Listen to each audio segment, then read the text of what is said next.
Bismillahirrahmanirrahim. Assalamualaikum warahmatullahi wabarakatuh.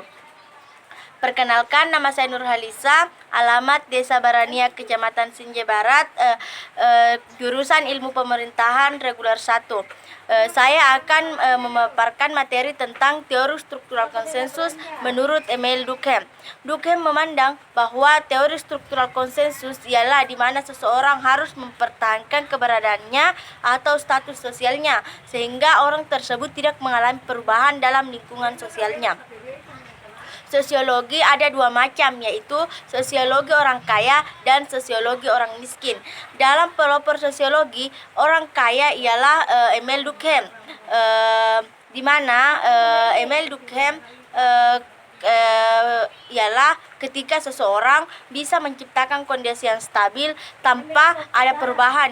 Contohnya pada masa Orde Baru, presiden memberikan mandat bahwa semua PNS harus memilih golongan partai yang telah disepakati oleh presiden pada saat itu.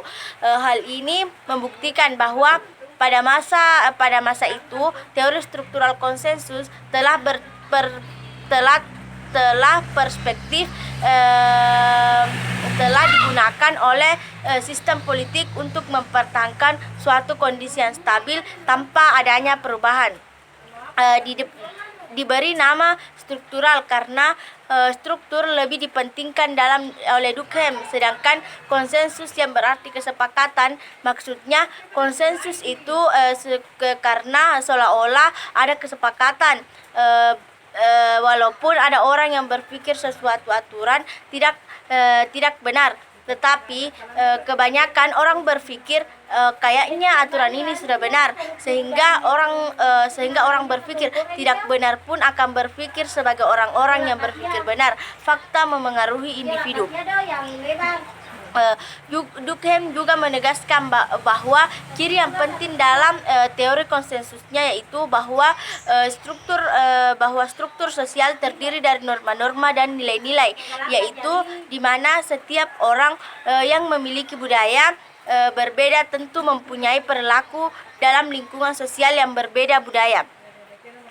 Pencapaian kehidupan sosial manusia dan keteraturan sosial dalam masyarakat dipahami Durkheim bahwa sebuah solidaritas sosial, yaitu di mana manusia belajar dasar-dasar solidaritas menjalani aturan perilaku dalam kehidupan sosial.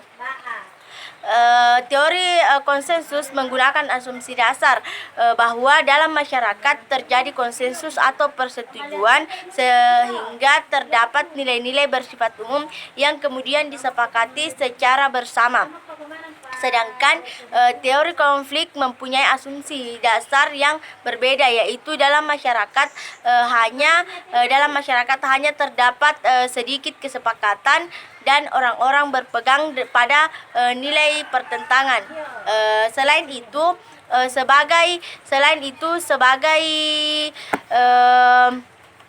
yang ketiga, teori over control.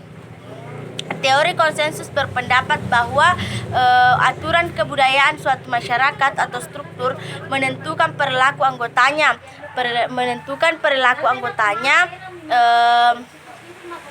menyalurkan tindakan-tindakan mereka dengan cara-cara tertentu yang mungkin berbeda dari masyarakat yang lain. Mereka melakukan hal itu dengan cara yang berbeda di dalamnya. Ambillah contoh perilaku siswa di sekolah. Ketika berada dalam lingkungan sekolah, mereka memiliki pola perilaku yang relatif teratur. Mereka berjalan sepanjang koridor, naik dan turun tangga, keluar dan masuk melalui pintu tertentu. Mereka tidak keluar atau tidak masuk kelas melalui jendela, memanjat tembok dan sebagainya. Gerakan fisik mereka dibatasi oleh bangunan sekolah karena hal ini memengaruhi semua fisik siswa sama. Perilaku mereka dalam sebuah sekolah akan sama dan akan menunjukkan pola yang cukup jelas. tingkatan di mana aturan-aturan kebudayaan ini bekerja dalam bervariasi aturan tertentu. Hukum misalnya bekerja pada tingkatan seluruh masyarakat. Aturan-aturan yang memiliki khusus menstrukturkan orang-orang dalam latar yang lebih penuh perhatian. Hal ini menunjukkan bahwa bagaimana teori struktural sosial dari aturan kebudayaan bekerja. Aturan ini tidak diterapkan pada individu itu sendiri, melainkan pada posisi dalam struktur sosial yang mereka tempati.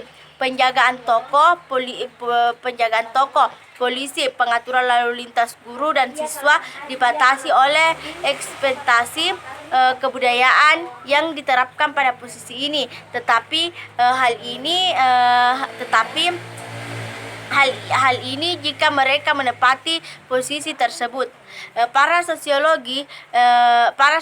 menyebut posisi-posisi dalam struktur sosial mereka sebagai penerapan aturan-aturan yang menstrukturkan perilaku orang-orang yang menepati posisi tersebut. Disebut norma. Ada aturan kebudayaan tertentu yang tidak melekat pada peranan dan peranan tertentu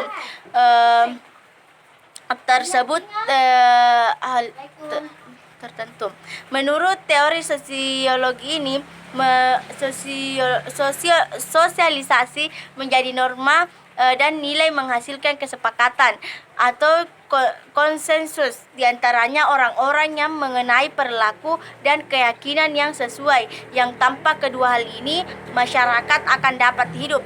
Itulah sebabnya cara pandang ini disebut teori struktural konsensus. Melalui sosialisasi, aturan-aturan kebudayaan menstrukturkan perilaku, menjamin konsensus dalam hal pikiran yang diharapkan, dan oleh karena itu menjamin keteraturan sosial. Durkheim mengklarifikasi bentuk-bentuk solidaritas menjadi dua macam, yaitu solidaritas mekanik dan solidaritas organik. Solidaritas mekanik adalah aturan-aturan kolektif yang dijalankan sekelompok masyarakat yang memiliki pandangan sama tentang hidup. Solidaritas ini tidak dapat ditemui pada masa pra-Islam dalam tali kekerabatan kabilah. Sedangkan solidaritas organik pada dasarnya juga menjadi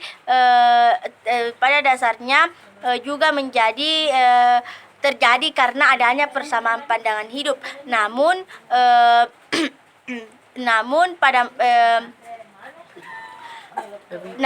lebih menekankan sisi rasionalitas dan harus memiliki kesepakatan. Solidaritas semacam ini dapat kita temui pada kehidupan modern.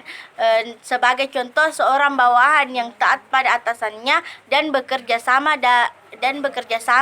dengan baik, bukan karena adanya ikatan emosional, namun karena adanya sebuah kesepakatan yang harus diterima untuk saling memajukan perusahaan dan di mana mereka sama-sama bekerja.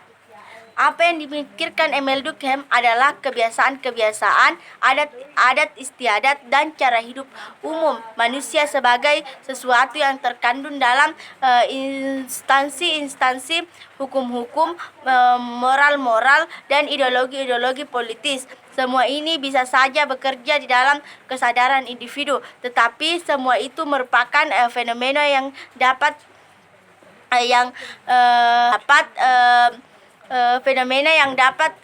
dibedakan, yang dapat ditemukan dengan mengamati tingkah laku pada umumnya, tidak